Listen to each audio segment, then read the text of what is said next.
See, I love her, but she won't stay here, cause she's going home.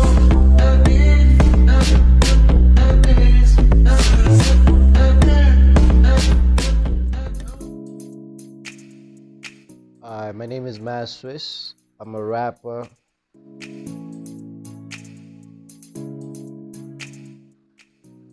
I don't think I don't think we thought about it. It was just one of those where uh, Schoolboy Beats, Schoolboy Beats, shout out to him. He produced the song. He just hit me up and was like, "Yo, let's come have a studio session." And then I just had a melody in my head going to the studio session because usually that's what happens. Whenever we don't have a beat and we have to make it from scratch. I help in terms of like thinking of a melody. You know what I mean? So I was thinking of a melody on my way to the studio. When I got to the studio, I was like, "Yo, I have this melody." I was like, "All right, let's hear it." I recorded it on my phone because I'm forgetful. So I usually like record on my phone and then I listen to it and I was like, "All right, I have it." So I went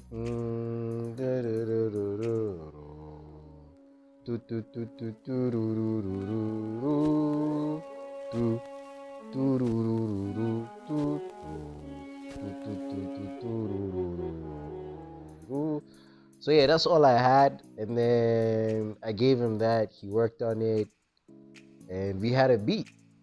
And then when we had a beat, while he was working on the beat, I was writing the chorus in my head. I was thinking of a chorus and yeah. So basically it didn't have a concept. The concept just was birthed from during the writing process and just the song making process of us just sitting down, making the beat and me writing the lyrics in my head. And most of the times once I have a chorus, it's very easy to just keep it going, because the chorus is kind of like the direction of the song. So once you have a chorus, you kind of like know, like, oh, okay, the spirit led me to write this chorus. So I guess the verses have to be in line with the chorus. So yeah, once I had the chorus, it was easy to write the verses. How did I get Monkey 2 on the song? Crazy thing is, me and Monkey 2 got acquainted like back in the day, And what I like about the whole situation is he's always just... The thing about Monkey 2 is he acknowledges you as an artist even when you're not like where you're supposed to be. But ultimately, that's how it's supposed to be. As an artist, you need to always look at yourself as an artist, regardless of where you're at in life. You know what I mean? You should never label yourself an upcoming artist. The moment you pick up a mic or whatever, you're an artist. So yeah, the acknowledgement came like from way back in like 2020, somewhere there, 2020, 2019, I don't know. He was just like, "Yo, I be watching what you do." I'm like, "Oh shit, that's crazy." You know what I mean? And then he was like, "If you ever need a verse or anything, I got you." And I was like, "I bet, cool." But I struggled with, at the time I was trying to find my sound as well. You know what I mean?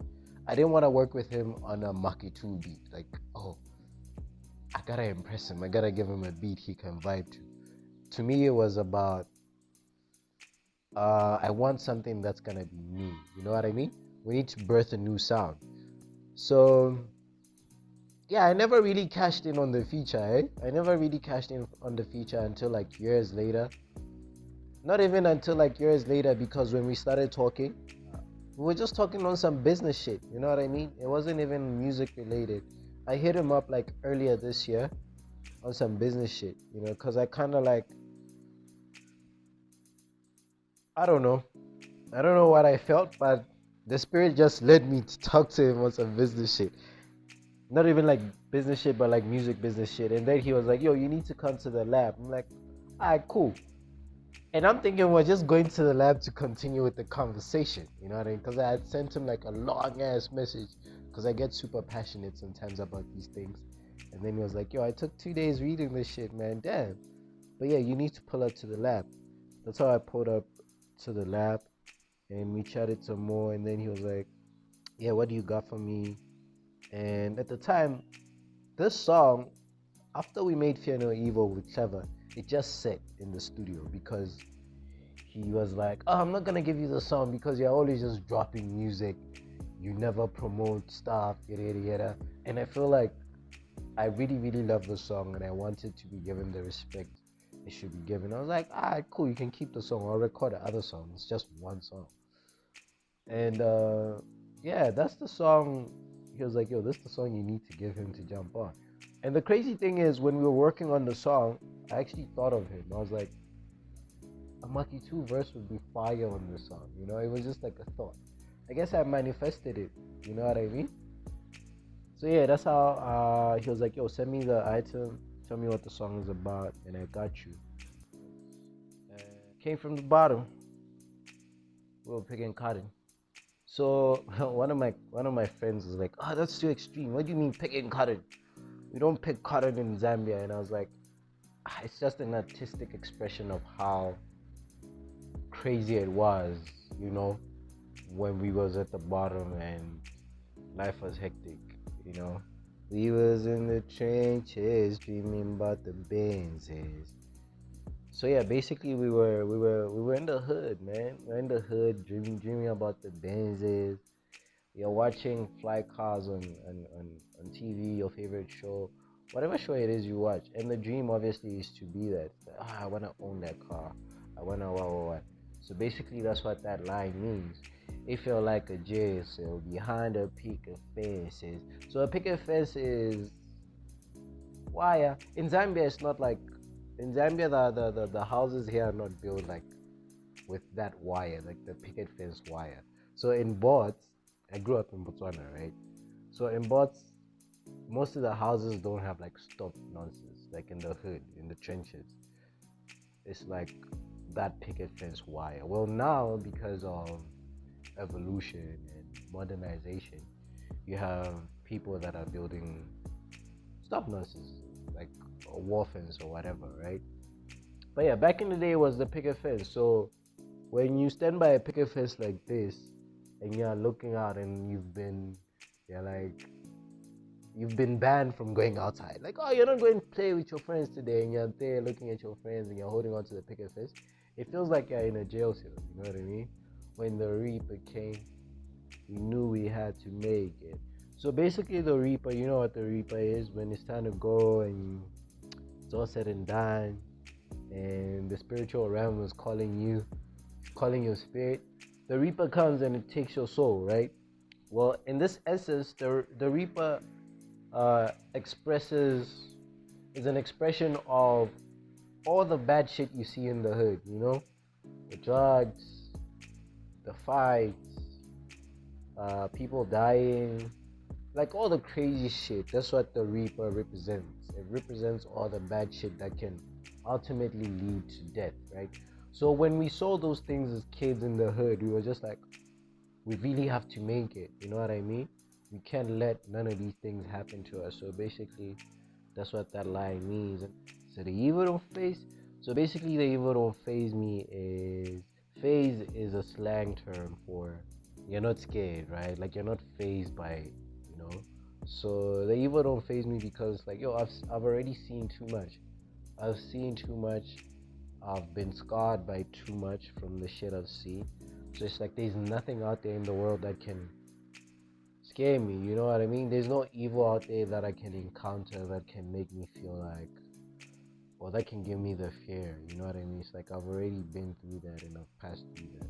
Not to say that there are not things that will have you in a situation where your anxiety is going crazy. There is, but ultimately it's like nothing in the physical realm that's evil that I haven't seen. So the evil don't faze me.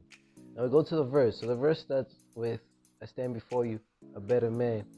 I prayed for forgiveness and made a plan to kill anybody that's in the way, because nobody cared when I fell from grace. So yeah, I'm a better person now in the sense that I don't believe in fighting fire with fire, but if you push me, I will fight fire with fire. But I believe in fighting fire with love, you know? I believe in just giving people love, spreading love, regardless of how people treat you, you know? People are vile to you, just give them some love. I feel like sometimes everybody just needs love, you know?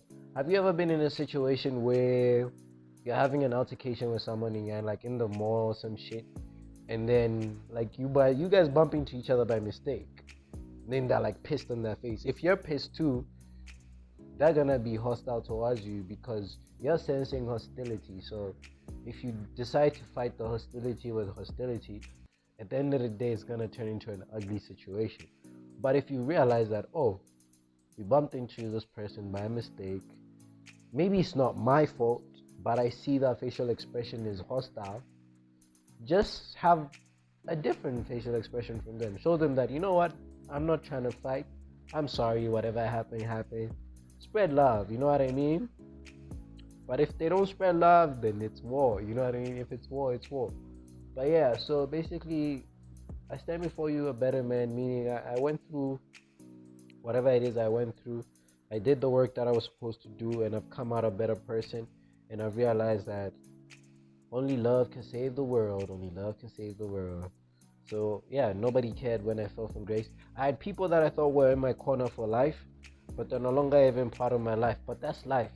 It's part of life. When you're evolving into something or someone that you were always meant to be, you're gonna have people that leave because they can't stand the heat. You know what I mean? Because it gets really, really hot.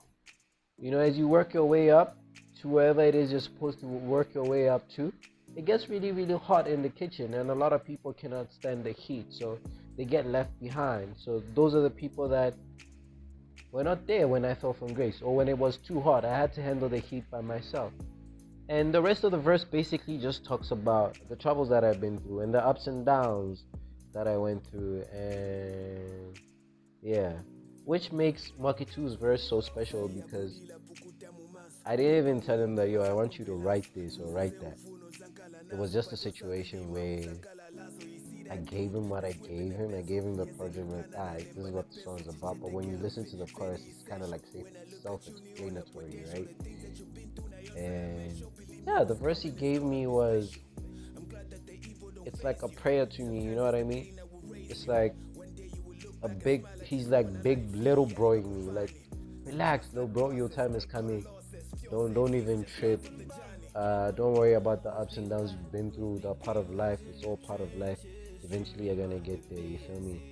So yeah, it just felt like, damn, this man really sat down and listened to the song for what it was and gave it the touch that it deserved.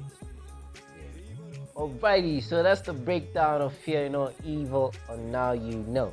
Now you know what the song is about. Now you know what the lyrics mean. So go stream the song. Go watch the video. Go do what you gotta do. You feel me? My life living. We was in the trenches, dreaming about the business. It felt like a